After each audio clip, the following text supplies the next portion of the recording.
Isso mesmo, isso mesmo. Você está ligado conosco na sexta e última aula da matéria Bibliologia 1. Esta é a sexta e última aula da matéria de Bibliologia 1. Você está conectado com o curso básico em Teologia, turma das terças-feiras.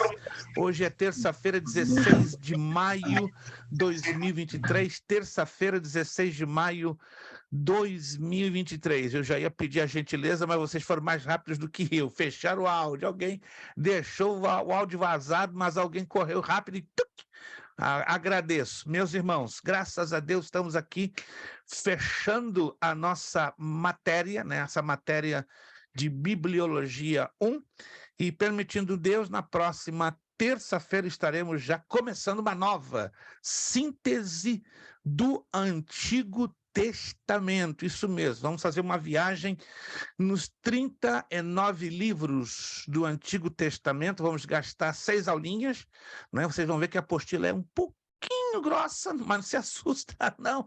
É porque nós vamos fazer uma análise rápida, panorâmica, dos 39 livros do Antigo Testamento. Se você viu lá no grupo, eu já postei os slides e já postei a apostila no formato PDF. Alguém já viu? Alguém já viu lá no grupo?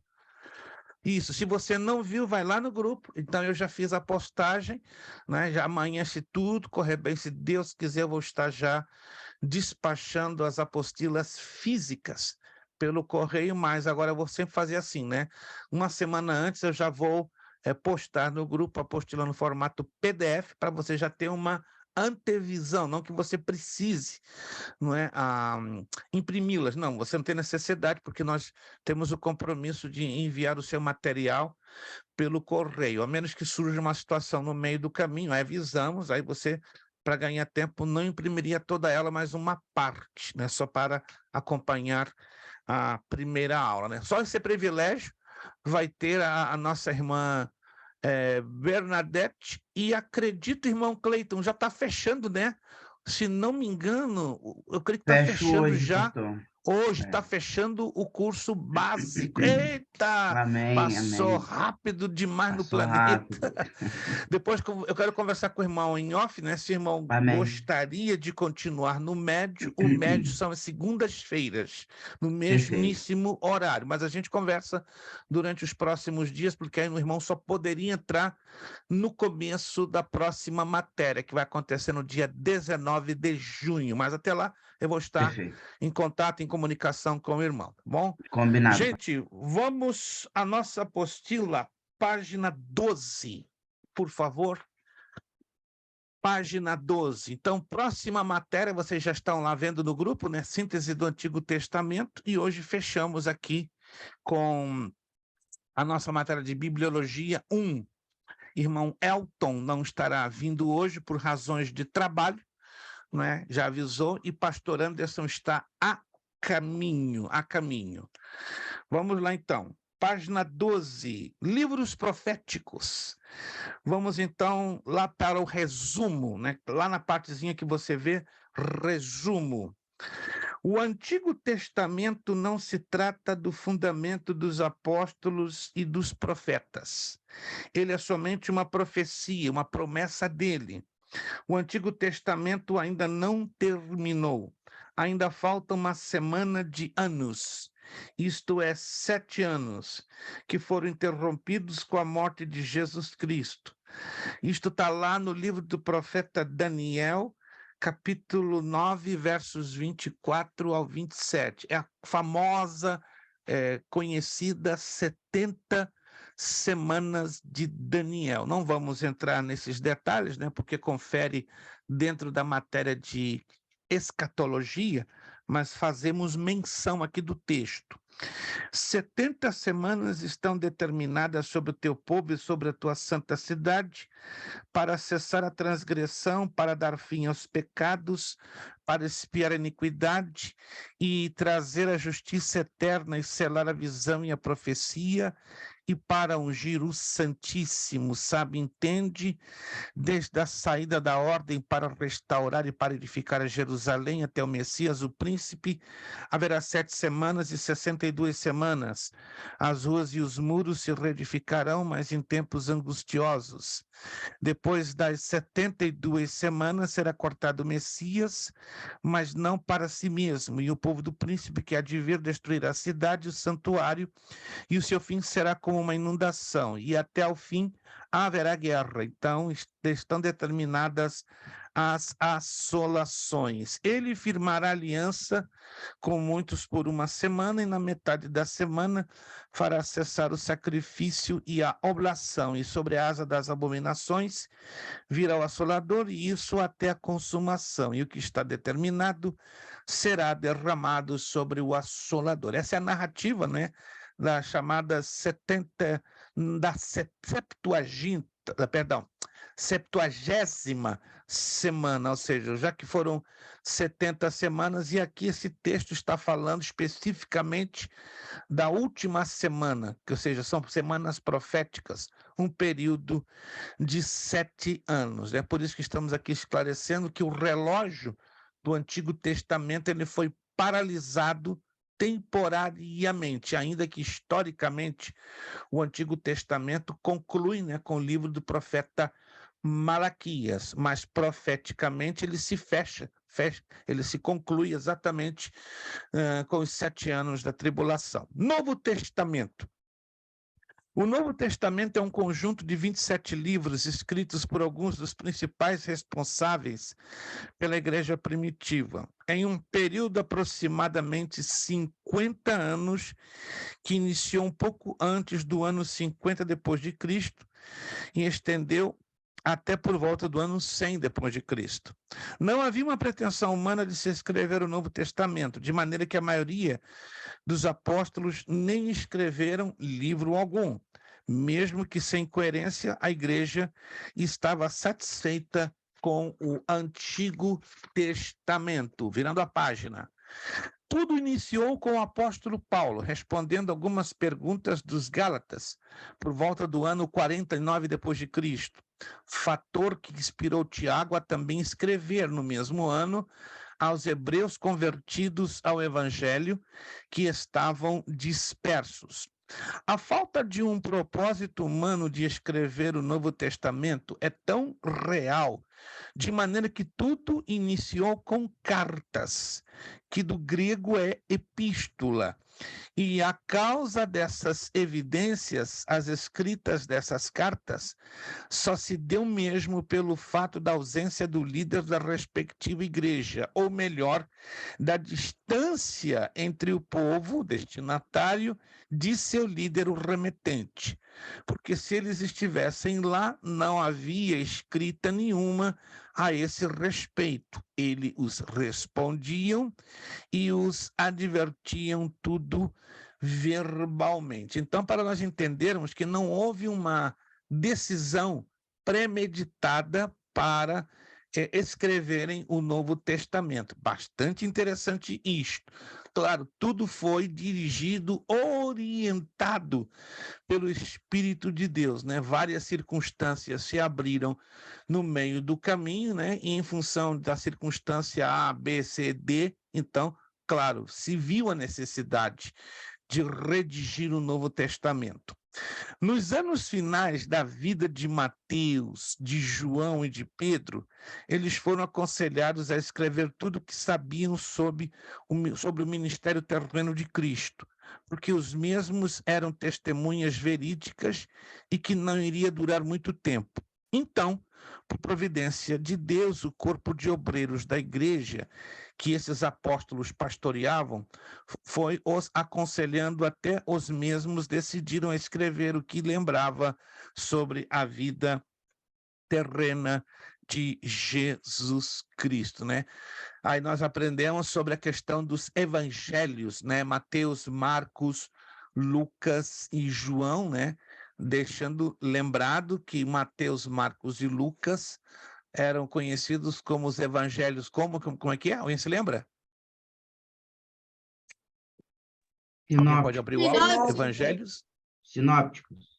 Sinópticos. O que significa a palavra sinóptico? Alguém lembra do significado? Não acredito. Deu um branco. Não, não é possível. Estavam indo tão bem. Como disse Paulo aos Gálatas, corrias tão bem que vos ensinou a dar um passinho para trás. Sinópticos, visão conjunta. Sinópticos, visão conjunta. Isto é, Mateus, Marcos e Lucas têm uma visão conjunta, embora separada e diferenciada em certos pontos, mas que se combinam perfeitamente. Obviamente, o Evangelho de João é o mais diferenciado dos três. Vamos lá. Livros do Novo Testamento. São 27 livros no Novo Testamento, a saber, Mateus, Marcos, Lucas, João, Atos, Romanos, as duas cartas aos Coríntios, Gálatas, Efésios, Filipenses, Colossenses, as duas cartas aos Tessalonicenses, as duas cartas a Timóteo, Tito, Filemão, Hebreus, Tiago, as duas cartas de Pedro, as três cartas de João, Judas e Apocalipse. Nós vamos estudar com bastante profundidade numa outra matéria que vem na sequência, síntese do Novo Testamento. Então, a próxima nós vamos nos ocupar de um estudo mais profundo dos 39 livros do Antigo Testamento, né? E, em sequência, a síntese do Novo Testamento. Referindo-se às epístolas, que há mais de uma com o mesmo nome, não é adequado citar os números ordinais no masculino. Preste atenção, lembram-se que nós na aula passada falamos daquela regrinha aplicada ao livro dos Salmos, alguém se lembra, né?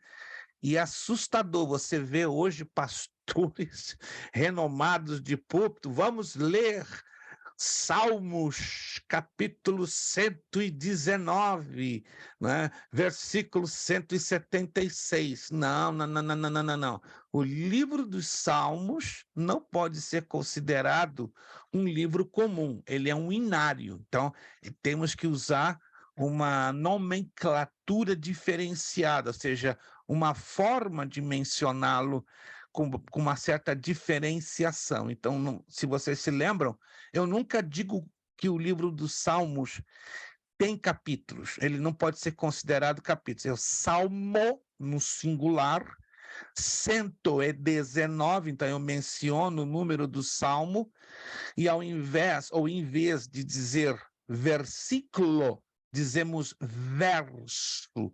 Então, Salmo, singular.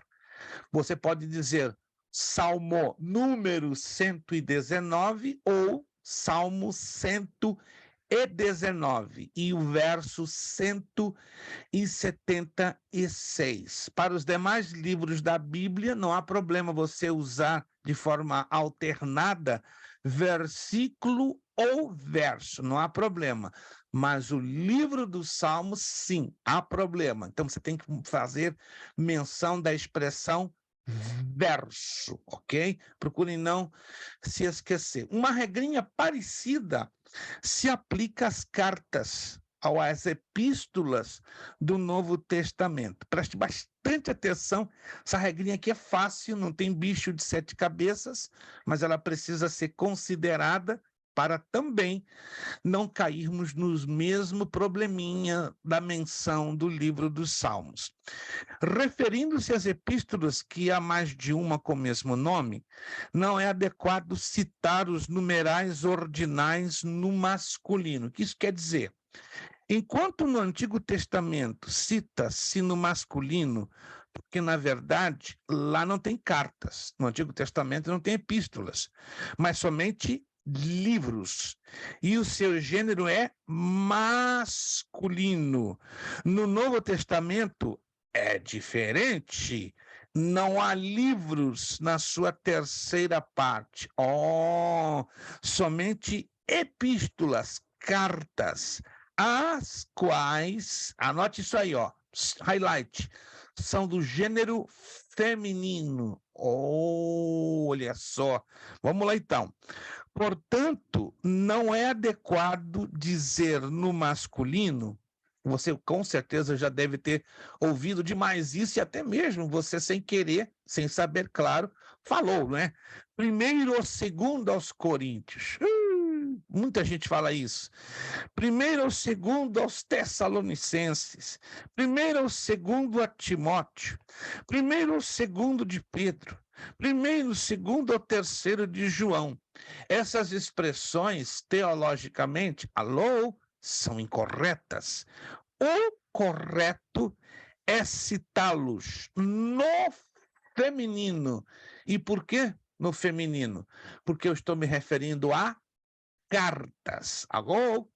Tá anotando aí? Quando eu me refiro a cartas, então eu tenho que fazer a citação no feminino. Então, o correto é primeira ou segunda aos Coríntios, primeira ou segunda aos Tessalonicenses, primeira ou segunda a Timóteo, primeira ou segunda de Pedro, primeira ou segunda ou terceira de João. Olha só a diferença.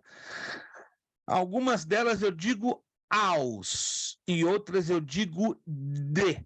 Olha que interessante. Coríntios, Tessalonicenses é um destino, né? Para a igreja em Corinto, para a igreja em Tessalônica. Então eu digo ao. Eu falo do destino. A mesma coisa no caso de Timóteo. Paulo está escrevendo para alguma igreja? Nesse caso, a Timóteo? Não. Está se dirigindo à pessoa de Timóteo. Então, primeira a Timóteo, segunda a Timóteo. Alguém está me entendendo? Alguém está me entendendo? Muda no que tange a Pedro e a João. Por quê? Porque nem Pedro, preste atenção que isso aqui é importante, nem Pedro e nem João estão escrevendo as suas cartas com endereço específico. Você lê isso? Não. Nem Pedro, repito, nem João estão escrevendo as suas cartas com endereço específico. Não estão escrevendo nem a igrejas e não estão escrevendo a pessoas. Por isso que muda a preposição. Ao invés de eu dizer aos ou eu digo de. Porque a autoria é de Pedro, a autoria é de João. E são consideradas epístolas gerais ou epístolas universais. São dirigidas a todos. Não tem um endereço fixo. Alguém está me entendendo, gente? Isso aqui são regrinhas que precisam ser consideradas. Quando tem um endereço certo, né, o destinatário é aos ou a. Quando é genérico, tem alguém com áudio aberto, por gentileza, faça-me a bondade de fechá-lo. Se não conseguir, eu fecho aqui do meu lado. Obrigado. Alguém deixou escapar o botãozinho e é fácil, é na hora, a gente começa a ouvir o ruído no fundo. Perfeito, gente? Compreenderam, então? Então, quando eu digo as cartas de Pedro, primeira e segunda de Pedro. Quando eu digo as cartas de João, primeira, segunda ou terceira de João. Vamos lá recapitular lá embaixo, olha lá. ABC. Quando a epístola, a carta é destinada às igrejas, por exemplo, Coríntios, Tessalonicenses, a preposição que vem logo depois do numeral ordinal da carta é a combinação de a mais o, ou os, que é aos. Vejam, primeira ou segunda aos Coríntios, primeira ou segunda aos Tessalonicenses. Letra B, quando a epístola, a carta é destinada à pessoa, por exemplo, Timóteo, a preposição que vem logo depois do numeral ordinal da carta é a essencial a. Vejam, primeira ou segunda a Timóteo. Letra C, quando a epístola, a carta tem o nome do seu escritor, por exemplo, João, Pedro, A preposição que vem logo depois do numeral ordinal da carta, ou seja, é a essencial de. Vejam, primeira ou segunda de Pedro, primeira, segunda ou terceira de João. Procure fazer as anotações, coloque os highlights e memorize essa regrinha. Ela é pequena, 3 partes, porém importante, para que você não faça confusão na hora de mencionar os livros, né, ou as cartas do Novo Testamento. Teoria da cronologia dos livros do Novo Testamento. Se estamos falando, prestem atenção, de teoria, o que isso quer dizer? Teoria é uma ideia que se gravita entre uma, 2 ou 3 possibilidades. Na história bíblica, tem coisas que eu posso afirmar. Entendam isso aqui. Eu posso fazer afirmações na base de documentação comprovada. Mas tem outras coisas na história bíblica que eu não tenho uma documentação final, definitiva. Eu até posso ter papiros, pergaminhos, mas em 2, 3 ou 4 fontes diferenciadas. Aí você vai perguntar, qual daquelas fontes é a verdadeira? Até hoje os historiadores batalham, né? Lutam bastante para estabelecer critérios que tragam a melhor precisão no que tange a datas, mas existem situações que, infelizmente, só ficamos no campo da teoria. Que eu quero aqui apresentar a vocês as teorias, né? 2 teorias, a teoria A e a teoria B. É bem interessante isso aqui. Vamos iniciar com a teoria das maiores autoridades na área, né? É a teoria que é mais aceita, a teoria A. Tanto para Gilberto, não é? No caso aí o pastor Antônio Gilberto, como para Almeida, que aí está se referindo ao pastor Abraão de Almeida, essa é a cronologia da escrita dos livros do Novo Testamento. Para que vocês entendam, Gilberto aí está se referindo ao grande mestre já falecido das Assembleias de Deus e a outro mestre vivo, né, que está aqui, vive aqui na Flórida.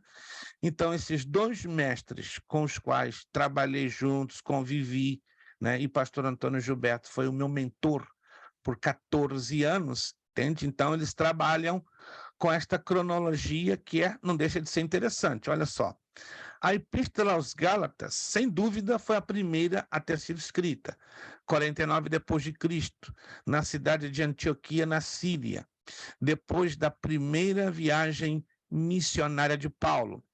Depois a Epístola a Tiago, escrita no ano 49, ou seja, Gálatas e Tiago foram escritas no mesmo ano, em Jerusalém, que era considerada a igreja-mãe. Depois a primeira epístola aos Tessalonicenses, escrita no ano 51 depois de Cristo, na cidade de Corinto, uma das capitais da antiga Grécia, durante a segunda viagem missionária de Paulo. Depois a segunda epístola aos Tessalonicenses, escrita nos anos 51 e 52 depois de Cristo, em Corinto, durante a segunda viagem missionária. Nós vemos então a listinha, né? Eu não vou me estender nesta leitura.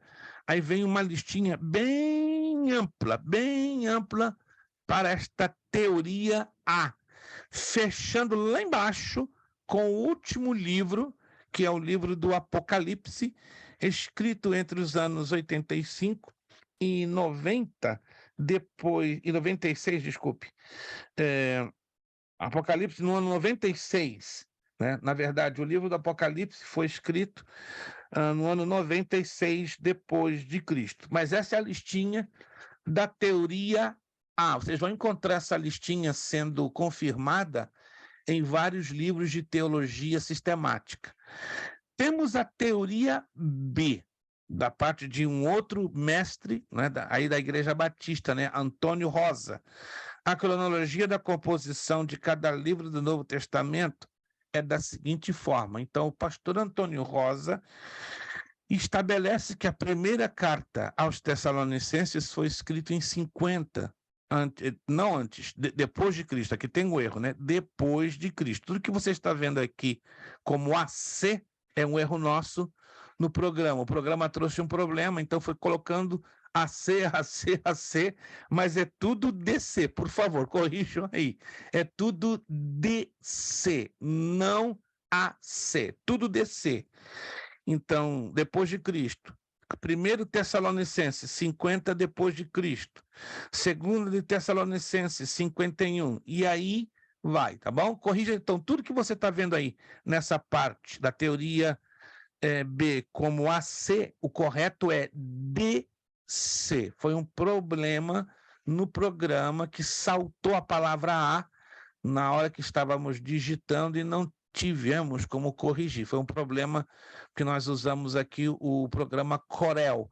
Aí o programa Corel dá esse probleminha. Ele formata bem o texto, mas às vezes ele traz estas incoerências. O único acordo que podemos ver aqui nestas duas listas é o último livro, que definitivamente foi o Apocalipse. Né? Na teoria A, o Apocalipse teve uma data fechada, 96 depois de Cristo. Mas na teoria B, um espaço de 10 anos, entre os anos 90 e os anos 100. Aí você vai me perguntar, qual é a teoria que eu particularmente melhor me inclino? Eu particularmente, né? Porque sou historiador, vivo em cima disso há 48 anos, então, como historiador, já li milhares de livros de cronologia de fatos históricos, inclusive os fatos bíblicos, e realmente eu me inclino para a teoria A. Mas por quê? Porque a razão da teoria A eu dar maior sustentação pela grande quantidade de documentação disponível. Né? Não há tanta documentação disponível que sustente a teoria B, ou seja, a teoria A tem um conjunto de documentos que, mesmo que não me apresente, exemplo, que a Epístola aos Efésios foi 100% escrita entre os anos 60 e 62, mas eu tenho documentação que dá um indício que foi nesse período de 60 a 62 depois de Cristo a data da redação da Epístola aos Efésios, quando Paulo estava na prisão em Roma, prisão chamada Mar Metim. Então, repito, se você perguntar qual é a minha inclinação para essas duas teorias, definitivamente a mais forte é a teoria A. Mas você vai ver livros, você vai encontrar livros, até sites na internet que vão sustentar as datas da teoria B. Irmão Leandro. Pastor, uma dúvida. Quando fala depois de Cristo, é depois da morte e ressurreição de Cristo? O depois de Cristo, técnica e oficialmente começa quando Jesus nasce. Vamos lá, deixa eu tentar lhe explicar. O calendário, ele sempre, lá do passado, nos tempos de Abraão, Isaac e Jacó, na contagem que chegou até o nosso conhecimento, começou a trabalhar do maior para o menor. 3.000, 2.000, 1.000, 700, 800, 300, 200, 150, bem estranho, mas isso foi convencionado através de vários historiadores. Chega o ano 4 antes de Cristo. O que acontece no ano 4? Jesus nasce. Opa, Jesus nasce no dia 6 de abril do ano 4 AC. E agora, o que faz? Os historiadores e os matemáticos decidiram fazer do dia 6 de abril do ano 4 a.C., do ano 1. Então continua abril, não muda. Só mudou o ano. De 4 salta para 1. Não existe o chamado ano 0. Aí entra dia 6, coisa mais louca, né? 6 de abril, salta praticamente um ano na frente, do ano 1. Então, o dia 6 de abril do ano 1 também é considerado o dia do nascimento de Jesus, mas aí é DC, depois de Cristo, ou seja, o nascimento de Cristo, ele cria o divisor de águas entre o AC e o DC. Então, o DC, o depois de Cristo, ele começa a ser contado nos primeiros minutos que o Senhor Jesus Cristo, né, nasce na manjedoura ali na cidade de Belém de Efrata, né, no sul de Judá, ou no sul da nação de Israel. Com o passar do tempo, né, o calendário ele é corrigido, né, duas vezes, né, duas vezes. Uma vez ele já foi corrigido no ano 63 antes de Cristo pelo cônsul e general romano Caio Júlio César. Daí esse calendário foi chamado de Juliano, em homenagem a Júlio César.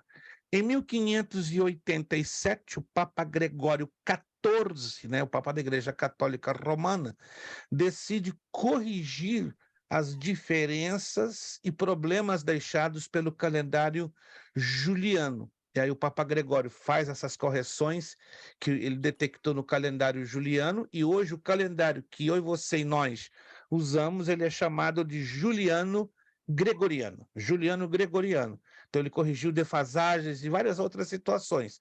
Só os 4 anos perdidos não foram corrigidos. O correto seria que estivéssemos hoje em 2027, não 2023. Esse seria o correto. Mas a ONU já está falando que em 2030, presta atenção, você já deve ter ouvido falar da famosa Agenda 2030 ou 2030, né? Será exatamente no ano de 2030, se até lá Jesus não voltar, que o nosso calendário vai dar um salto de 2030, quando fechar o dia 31 de dezembro de 2030, ao invés de entrarmos em 1º de janeiro de 2031, vamos entrar em 1º de janeiro de 2035. Pelo menos é o que está dentro da Agenda 2030. Muito curioso, muito interessante. Irmão Pastor, só mais uma observação. Sim. Em questão de calendário, nós usamos o calendário gregoriano, que no caso romano, né? Juliano Gregoriano, exato. E porém o calendário judaico, ele só tem, o ano tem 360 dias, né?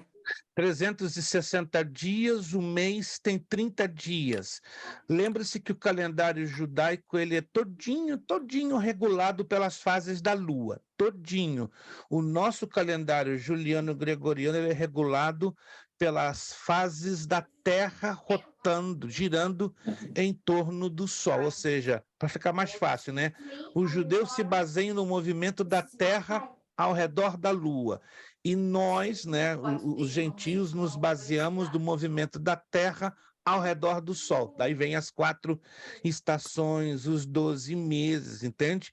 Mas a proximidade do calendário judaico, pelo menos nos dias dos meses, né? O número de meses, dos dias dos meses é bem parecido.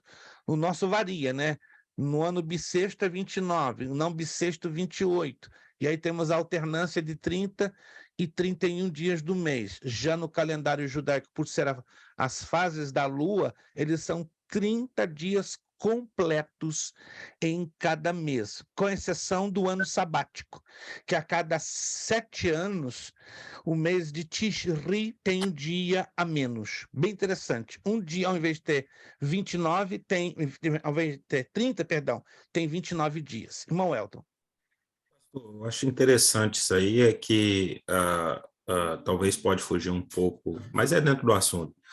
O AC e o DC, o antes de Cristo e o depois de Cristo, não é um marco usado somente pelos cristãos. Dá para ver na história secular, no mundo, até o mundo mesmo marca o ano 2000, porque nós estamos no ano 2000, porque depois de Cristo. Israel está nos 5.000 e alguma coisa, se eu não me engano. 5.783, né?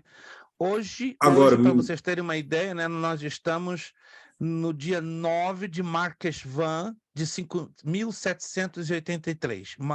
9 de Marquesvan, repito, de 5.783, porque eu trabalho com os 2 calendários, eu sou obrigado.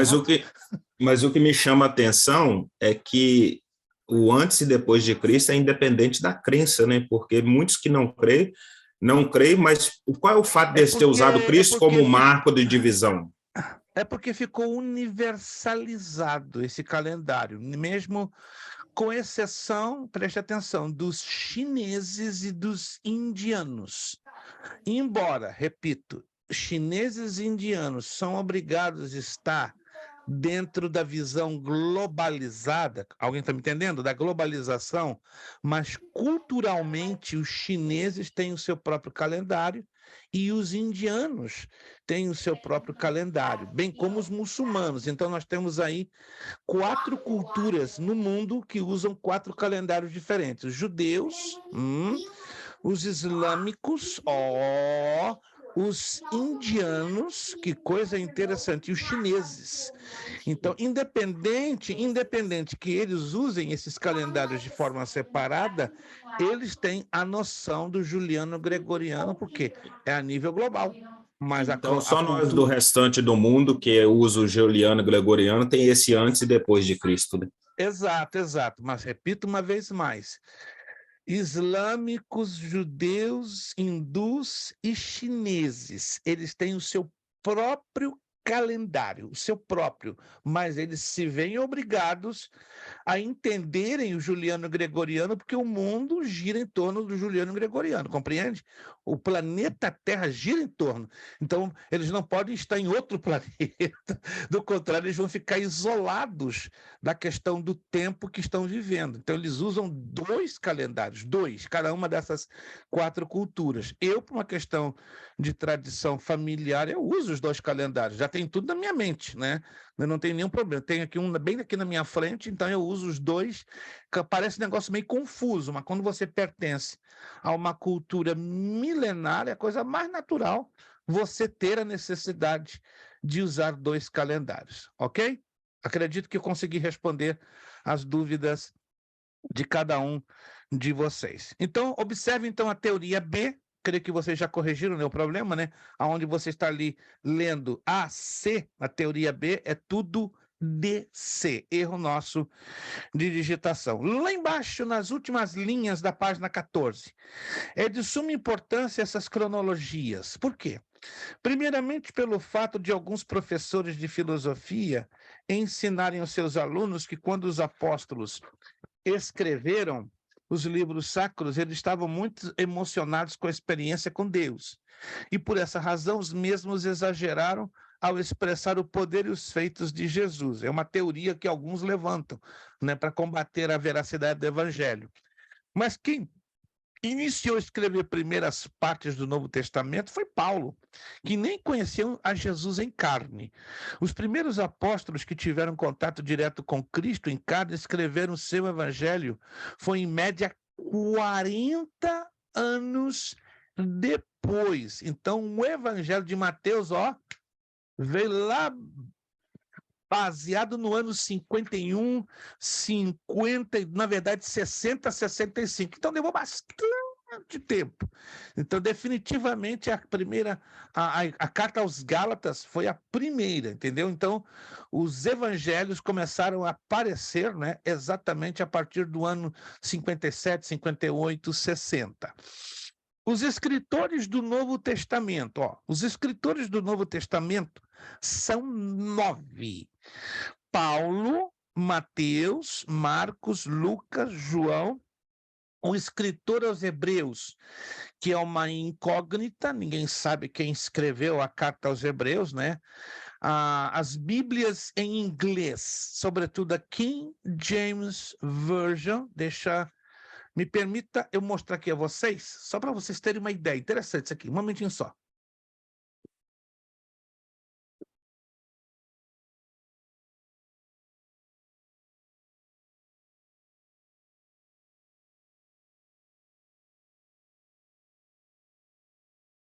Isso aqui não deixa de ser super interessante, eu até vou fotografar e mostrar para vocês. Inclusive, tem pastores que questionam bastante esta situação. Deixa eu mostrar aqui para vocês. Como isso aqui... Eu era para ter feito isso mais cedo, mas tive um dia muitíssimo corrido, então para mim ficou humanamente impossível. Ok.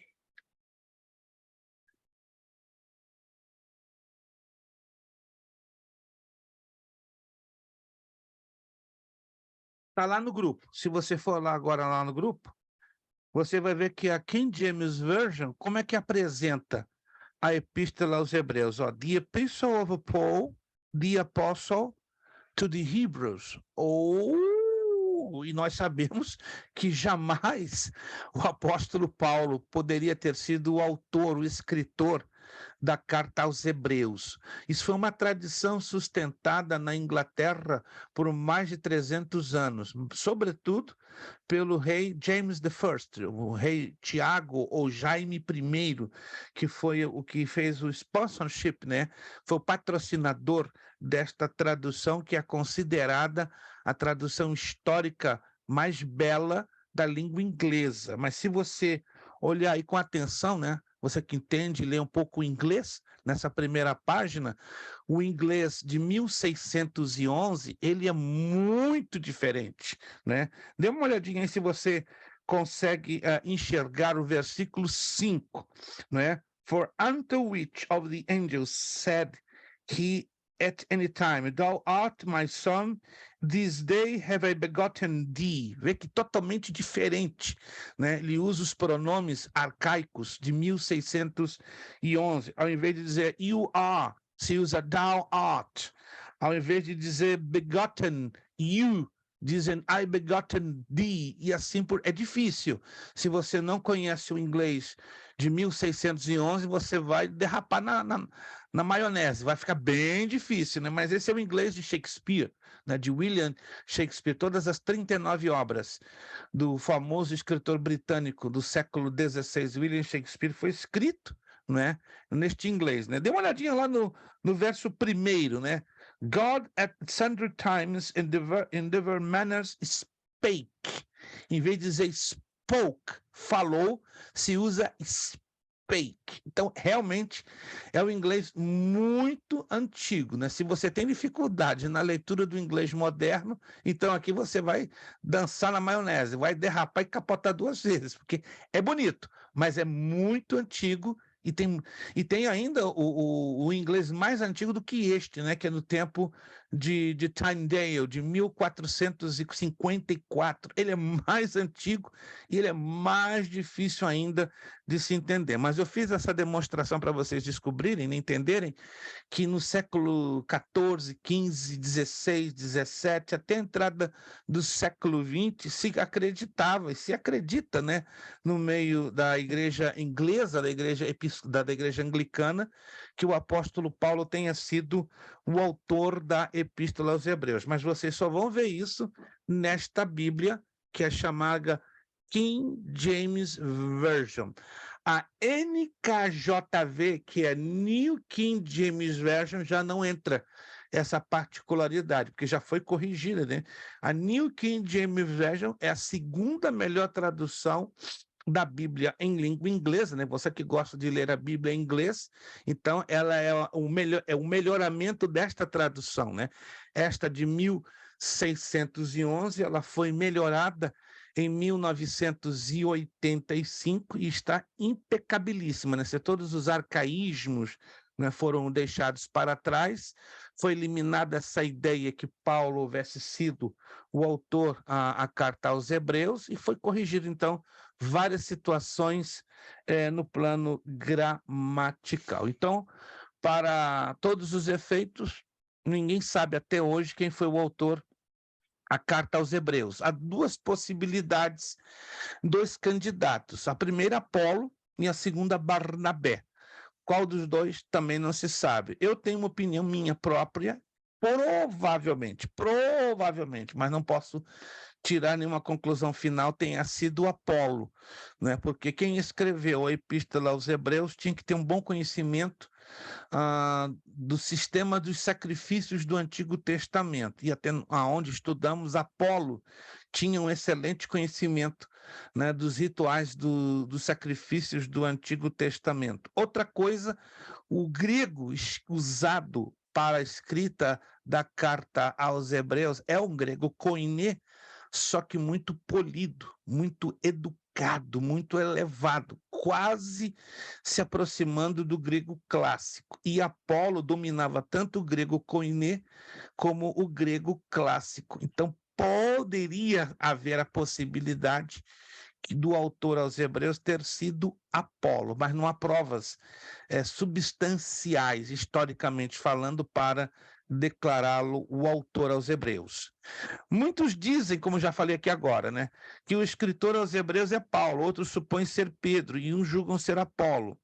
Individualmente, respeito a suposição de todos eles, mas segundo as minhas investigações, entendi que a Epístola aos Hebreus é realmente anônima. Então é a conclusão que chegamos, apesar de algumas especulações. Vejam resultados desta investigação. Aqui eu fiz questão de apresentar isso aqui, que é bem interessante.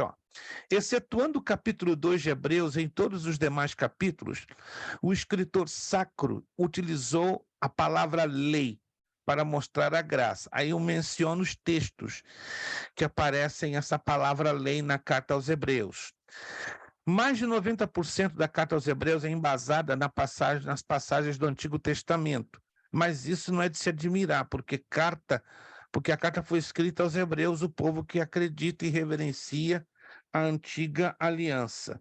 Mas quando se investiga, olha que interessante, as cartas de Paulo, isso aqui é muito chamativo, o embasamento no Antigo Testamento atinge menos de 30%. Então, no teste de embasamento, poderia não ser Paulo o autor da Epístola aos Hebreus.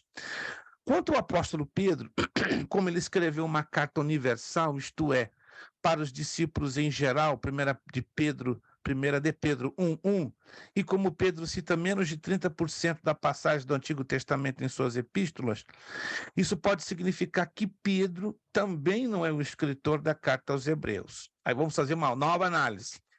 Análise na autoridade apostólica. É normal o apóstolo escrever ao povo sob sua responsabilidade.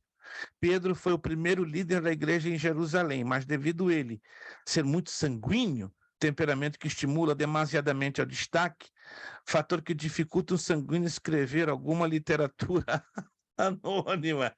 Isso é muito normal, né? O sanguíneo está ali, dando tchauzinho até para cavalo. Aí, tô aqui, alô. Então, Pedro jamais poderia escrever nada anônimo, né? Ele tem que estar. É natural, não é que o sanguíneo tem aquela arrogância, aquela pretensão, aquela falta de humildade, que o sanguíneo tem necessidade de aparecer. Se ele pudesse andar com 2 melancias penduradas no pescoço, o sanguíneo faria isso.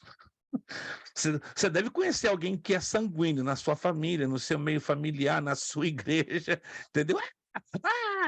Tá. É aquela pessoa que tem a bateria de lítio ligada 26 horas por dia. 24 é pouco. 26 horas, assim era Pedro. Mas aí veio o Espírito Santo e deu uma controlada, né? No Pedrão, né? Porque o Pedrão, qualquer coisa que vinha à cabeça, saía na boca e trazia prejuízos até para os apóstolos, que dirá para a própria vida dele. Então vamos lá.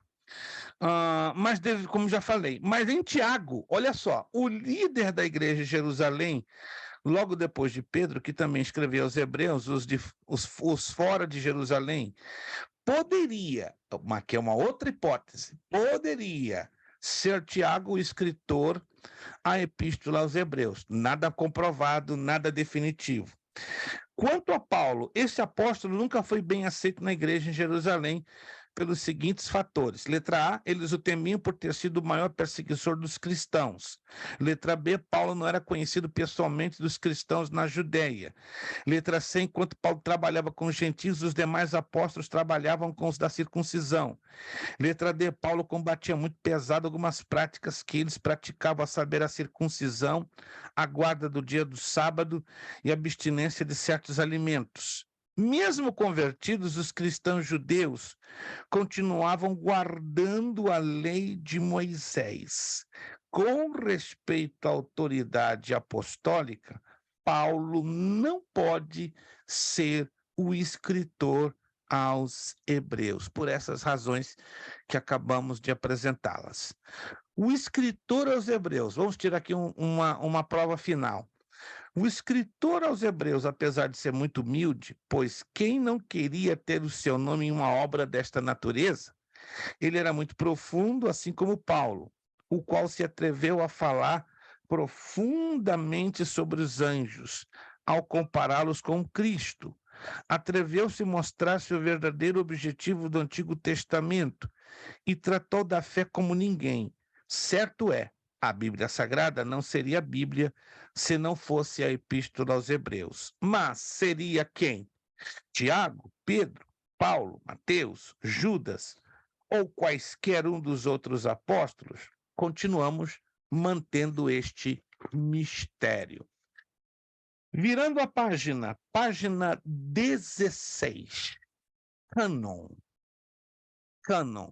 Essa palavra ela tem sido muito usada pela Igreja Católica, e a Igreja Católica Romana roubou o verdadeiro sentido bíblico, teológico da palavra canonizado. Na linguagem da Igreja Católica, canonizado é um ser que ele é separado para ser adorado, reverenciado como um santo ou algo desta natureza. Mas na linguagem teológica, canonizado quer dizer autenticado, confirmado, não é? Considerado inspirado pelo Espírito Santo. Mas vamos ver a base da palavra cânon. Literalmente, a palavra cânon, que não tem nada a ver com a máquina fotográfica ou a filmadora Canon, vem de cana. Era uma planta pantaneira, nascia nos pântanos, podendo ser o junco ou outra planta, que o seu caule é uma cana como os bambus ou as canas do Brasil. Dentre muitas utilidades dessa planta, o pessoal da antiguidade selecionava as canas mais retas, com seus gomos distribuídos mais iguais, para medir.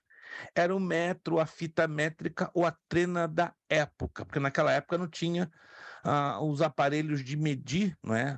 Os equipamentos de medição como temos hoje. Então, a cana era um instrumento muito normal para medir distâncias e tamanhos. Ainda na antiguidade, havia um ditado que se referia a tudo, confirmado ou testado ou aprovado. Eles chamavam tudo que fosse confirmado ou testado e aprovado de canonizado, que quer dizer medido. Então, os intelectuais na área religiosa no mundo atual chamam as coisas confirmadas ou testadas e aprovadas de canonizadas.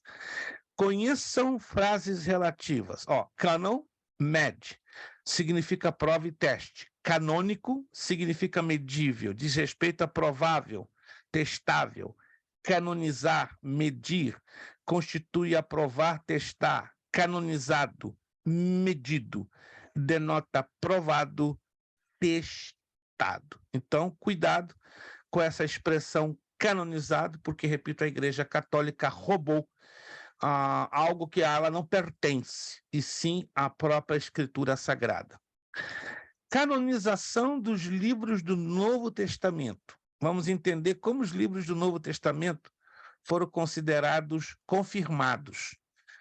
Tanto para Almeida como para Serrano, aconteceram muitas convenções chamadas de concílios, com a liderança de todas as igrejas cristãs, no intuito de canonizar os livros do Novo Testamento.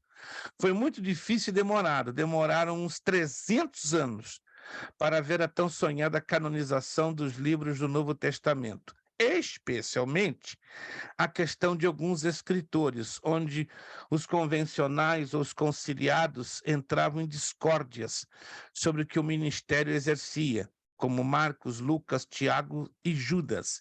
E o mais complicado era quem escreveu a Epístola aos Hebreus. Mas depois de muitas orações, debates e palestras e concílios, no concílio de Cartago, em 397 d.C., sem a tutela de Constantino, né, no caso da época do Imperador Romano, os 27 livros do cânon do Novo Testamento foram oficializados. Deixa eu perguntar a vocês, de todos os livros do Novo Testamento, eu creio que vocês vão se lembrar a minha pergunta, né? Eu quero dar aqui 50 pontinhos, né, para aliviar você nesse dia de prova.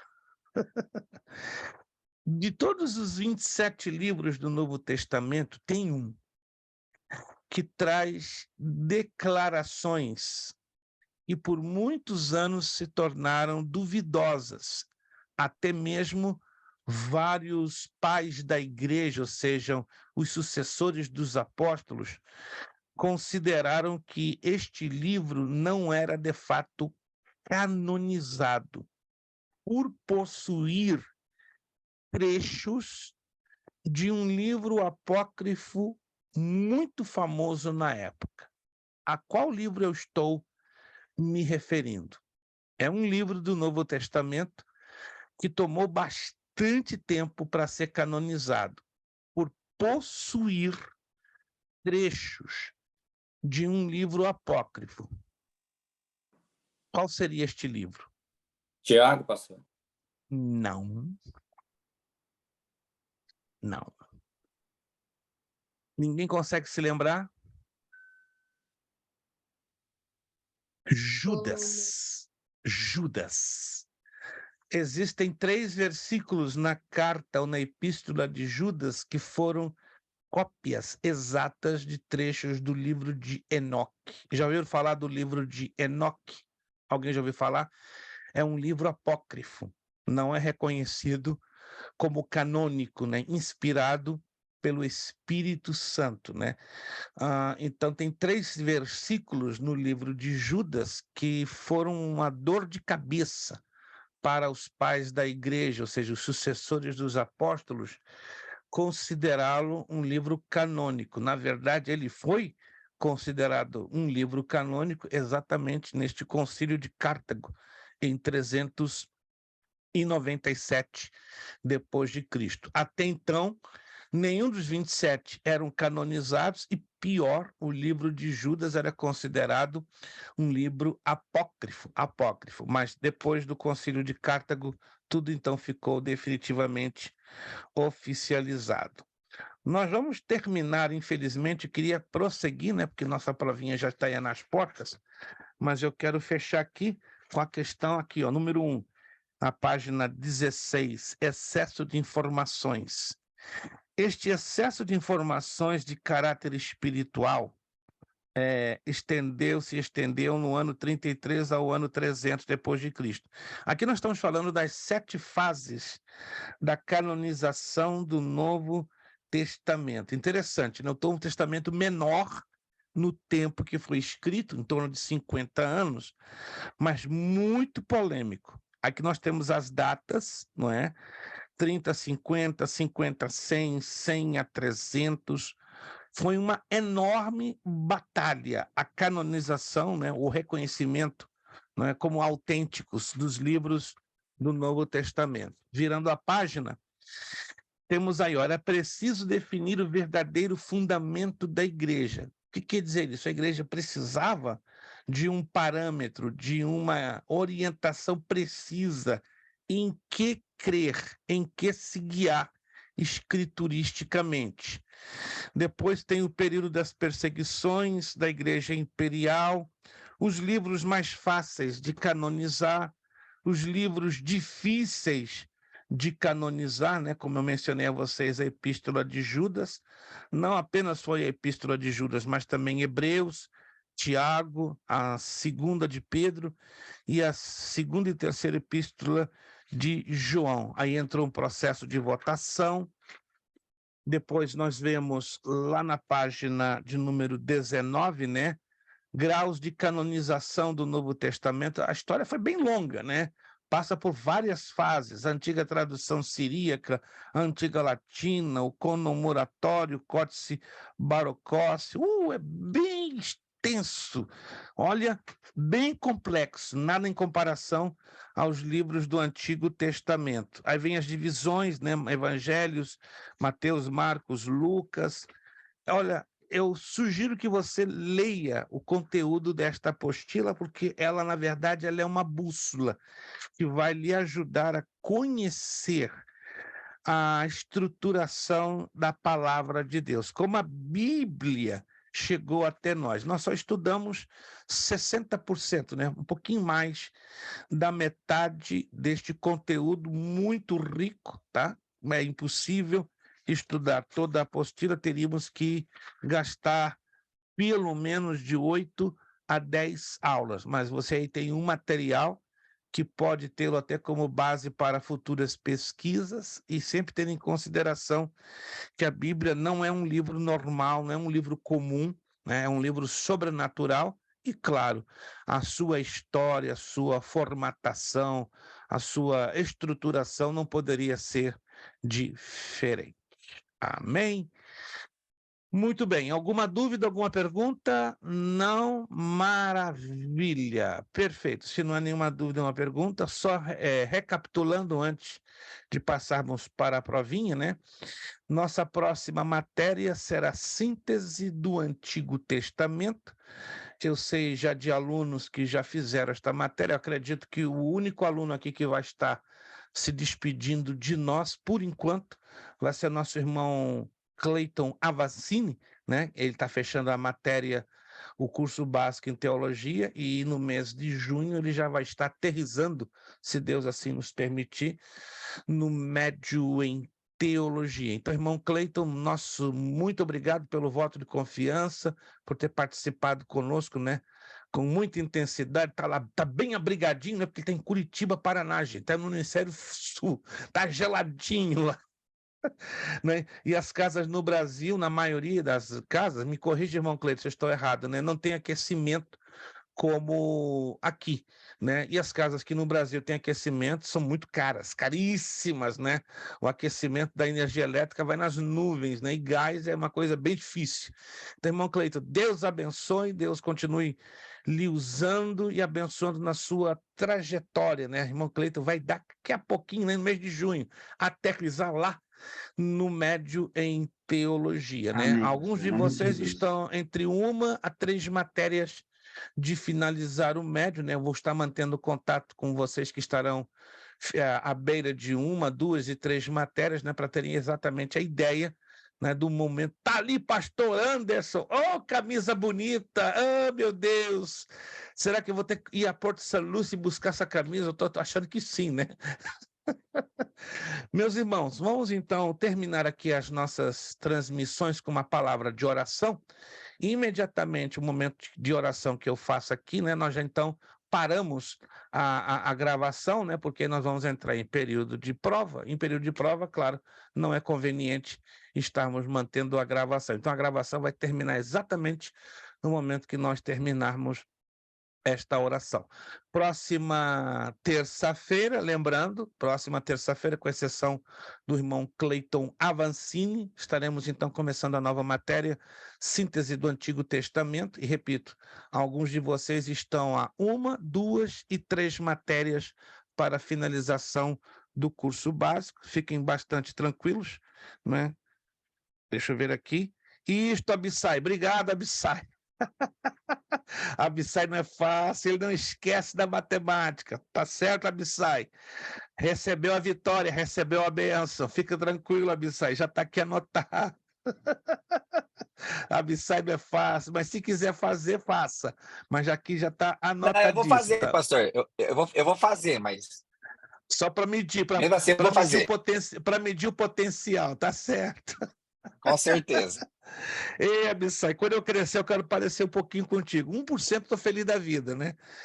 Eita, deixa eu aqui então já fechar aqui. Vamos então orarmos ao Senhor nosso Deus, agradecê-lo, né? E repito, imediatamente no que eu conclua a nossa oração, então a gravação para, ela fica completamente na parte da oração, e aí continuamos com a questão da prova. Oremos agradecendo ao Senhor. Pai, obrigado por mais uma etapa que estamos fechando. Louvamos o teu nome pelas lutas, dificuldades, pelos sacrifícios que foram empreendidos pelos teus filhos, porque estar aqui é sacrifício, não é fácil. Mas te agradecemos porque nada sem sacrifício tem o mesmo sabor, tem o mesmo resultado. O importante é que o Senhor esteve com cada um desses alunos que empreenderam tempo, esforço, muito sacrifício, e estão, ó Deus, agradecidos a Ti. Abençoa esta prova, faça-os lembrar de tudo quanto estudaram. Glorifica, levanta bem alto o Teu santo nome. Muito obrigado, em o nome de Jesus. Amém e amém. Paramos a nossa gravação.